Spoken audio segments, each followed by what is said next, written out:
Cara cepat untuk menjadi kori kelas internasional.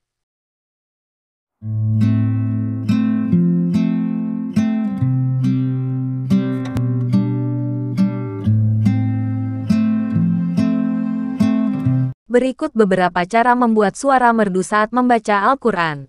Yang ke-1, melatih makhorijul huruf hijaiyah.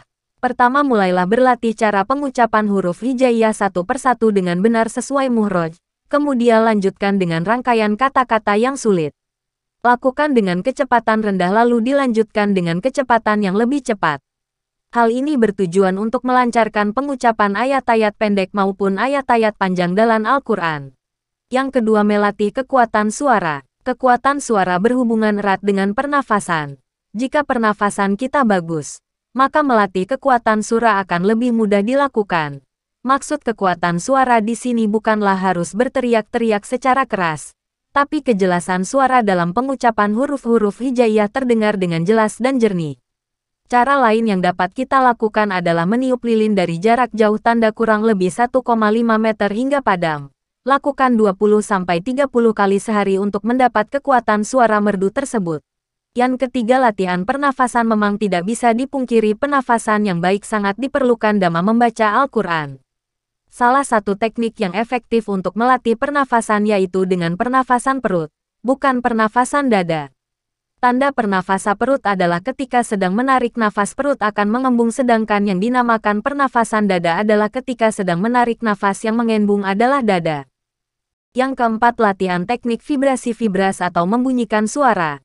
Reaksi vibra dapat terjadi akibat adanya kontraksi pada pita suara. Contoh, peganglah jakun atau tenggorokan bagian tengah Anda sambil membaca ayat-ayat Al-Quran. Itulah proses awal vibrasi atau getaran. Lalu bagaimana melatih vibrasi? Ada beberapa cara untuk melatih vibrasi, diantaranya adalah sebagai berikut. Rilekskan tubuh Anda. Baca Al-Quran dengan irama tinggi rendahnya. Rasakan udara yang mengalir dalam pita suara. Fokus dan cobalah untuk mendapatkan vibrasi alunan nada tersebut pada bacaan secara natural. Usahakan tidak membuat-buat dengan menggerakkan bagian tenggorokan hingga bergerak secara berlebihan.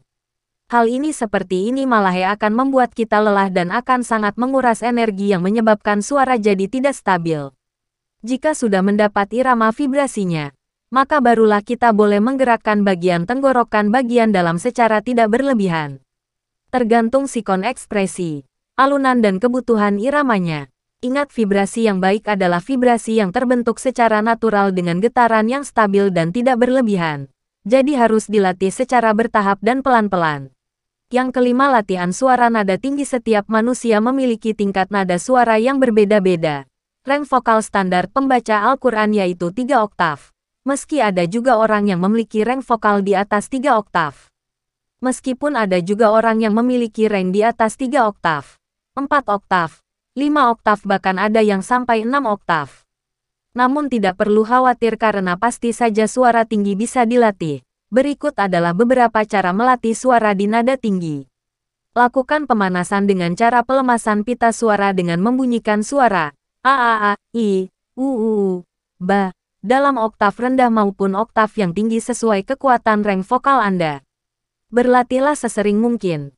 Lebih baik jika dilakukan setiap pagi hari. Karena pagi hari adalah kondisi di mana tubuh baik secara fisik maupun mental memiliki kesiapan penuh untuk melakukan serangkaian aktivitas di pagi hari. Disarankan untuk berlatih untuk membaca surah-surah yang pendek terlebih dahulu supaya nadanya lebih presisi.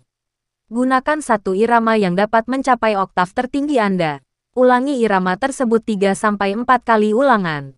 Jika kita sudah bisa menggunakan nada tertinggi tersebut dengan baik, selanjutnya latihlah lagi dengan irama lain yang tangga nada tingginya hampir sama atau lebih tinggi dari nada yang sebelumnya. Selanjutnya gunakan satu irama nada yang mampu mencapai oktav terendah Anda.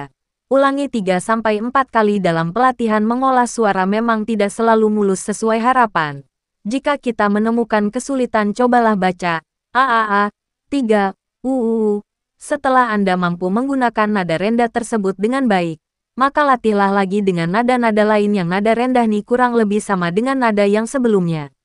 Berdoa dan memintalah kepada Allah SWT karenanya lah kita bisa berhasil. Yang keenam, berdoalah supaya dikarunia suara yang indah dan merdu seperti yang kita tahu berdoa adalah senjata umat muslim yang paling handal.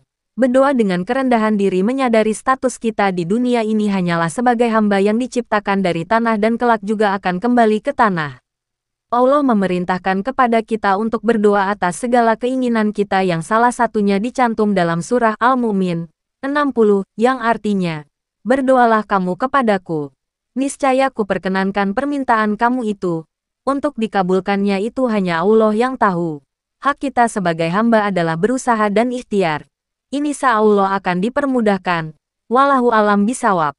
Yang ketujuh, melihat dan mendengarkan audio atau video dari para qori dunia.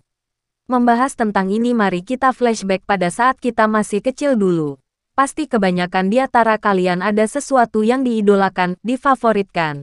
Entah itu tokoh anime, ustadzah, aktor film dan sebagainya. Nah, umumnya kalau seseorang sudah memiliki sesuatu yang diidolakan, ia akan menirukan apa yang tokoh idolanya itu lakukan seperti gaya pakaian, gaya bicara dan sebagainya. Kita juga bisa mengaplikasikan perumpamaan di atas dalam membaca Al-Quran sambil melatih bacaanmu. Carilah satu ustadz ataupun qori dan favoritkan dari segi bacaannya imam-imam besar yang sudah tartil bacaannya. Dengarkan bacaannya bagaimana mahrujul hurufnya. Selamat mencoba.